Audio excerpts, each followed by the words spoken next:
In the quiet suburbs of Chicago during the 1970s, one man lived a double life that would eventually shatter the community's sense of safety. On the surface, John Wayne Gacy was a model citizen. He was a successful contractor, a precinct captain for the local Democratic Party, and a beloved children's entertainer known as Pogo the Clown. He threw popular neighborhood parties, was friendly with his neighbors, and even posed for a picture with First Lady Rosalynn Carter. No one suspected the darkness that lurked beneath this friendly, community-oriented facade. But behind closed doors, a far more sinister story was unfolding. Gacy's seemingly perfect life was a carefully constructed mask. His journey into darkness began long before he became a notorious figure. Born in Chicago in 1942, Gacy had a difficult childhood marked by a troubled relationship with his father, who was often critical and abusive. This early environment may have contributed to the deep-seated issues that would later manifest in horrific ways. As a young man, he moved to Iowa, got married, and managed a few KFC restaurants. For his father-in-law, he seemed to be on a path to a normal life, but disturbing signs were already emerging. In 1968, his life in Iowa came to an abrupt end. He was convicted of a serious crime against a teenage boy and sentenced to 10 years in prison. However, he served only 18 months before being paroled. His good behavior and manipulation of the system convinced the authorities he was reformed. He returned to the Chicago area, remarried, and started his own contracting business, PDM Contractors. This was the period when he reinvented himself as a pillar of the community, the friendly neighbor, the man who brought joy to children as Pogo the Clown. It was this public persona that made what came next so truly shocking. The disappearances began in the early 1970s. Young men and teenage boys, often those who were vulnerable or looking for work, started vanishing from the streets of Chicago. The cases were initially disconnected, a tragic but seemingly random series of missing persons reports. Many of the victims were transient or had run away from home, which made their disappearances harder to track. For years, no one connected these cases, and no one suspected the friendly contractor who sometimes hired young men for odd jobs. Gacy's method was chillingly consistent. He would lure his victims to his home on West Summerdale Avenue with promises of work, money, or a party. Once inside, the friendly mask would drop.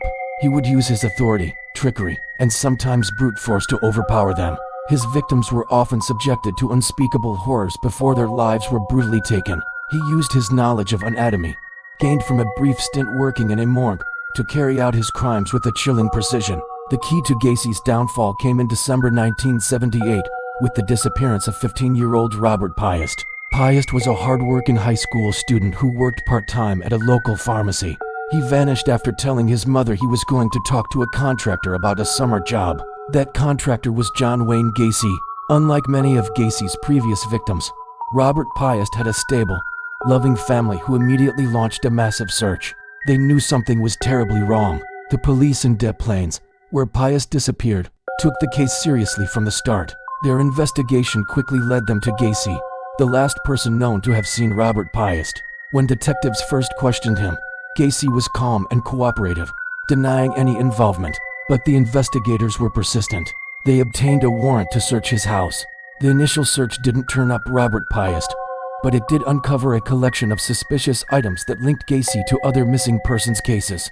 Things like class rings, driver's licenses, and other personal effects belonging to young men who had vanished.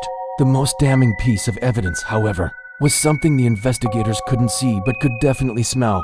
A foul, decaying odor permeated the house, particularly from the crawl space. Gacy tried to explain it away as moisture or dead rodents, but the experienced detectives knew better. As they continued to watch him, Gacy's confident exterior began to crack. He became increasingly erratic, making contradictory statements and trying to throw the police off his trail.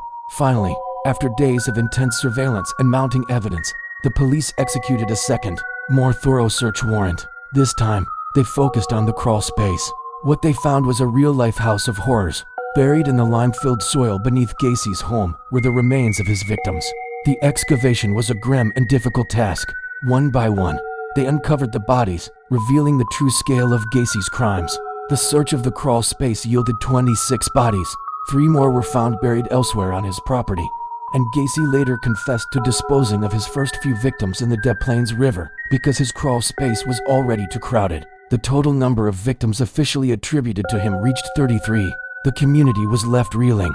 The man they knew as a friendly neighbor, a political organizer, and Pogo the Clown was, in reality, one of the most prolific serial killers in American history. Gacy's confession was as chilling as his crimes. He spoke about his actions in a detached, matter-of-fact manner, showing little to no remorse. He even drew a map for investigators, detailing where each body was buried in his crawl space. His trial in 1980 was a media sensation. His defense team argued that he was not guilty by reason of insanity, claiming he had a split personality. The prosecution countered, portraying him as a cunning, manipulative predator who knew exactly what he was doing. They pointed to the meticulous way he planned his crimes and concealed the evidence as proof of his sanity. The jury agreed with the prosecution. After a lengthy trial, John Wayne Gacy was found guilty of 33 counts of murder. He was sentenced to death for 12 of those murders. He spent the next 14 years on death row, where he gained a strange sort of notoriety. He took up painting, often creating bizarre and unsettling portraits of clowns, skulls, and other dark subjects. Some of these paintings were even sold, feeding a morbid public curiosity. Throughout his time in prison, Gacy maintained a level of arrogance, never fully expressing remorse for the lives he destroyed. He gave numerous interviews, often toying with the media and trying to control his own narrative. He filed appeals, but they were all denied. On May 10, 1994, John Wayne Gacy was executed by lethal injection. His reported last words were defiant and dismissive, aimed at the families of his victims. The case of John Wayne Gacy left an indelible scar on the American psyche. It shattered the illusion of suburban safety and introduced the terrifying concept of the killer clown, forever tainting a symbol of childhood innocence. It served as a stark reminder that evil can wear a friendly face and that the most monstrous acts can be committed by those who seem completely ordinary. The story is a somber lesson in vigilance and the dark potential that can hide behind a neighbor's smile. Thank you for watching. If you found this story compelling, please like this video and subscribe for more deep dives into true crime history. Stay safe out there.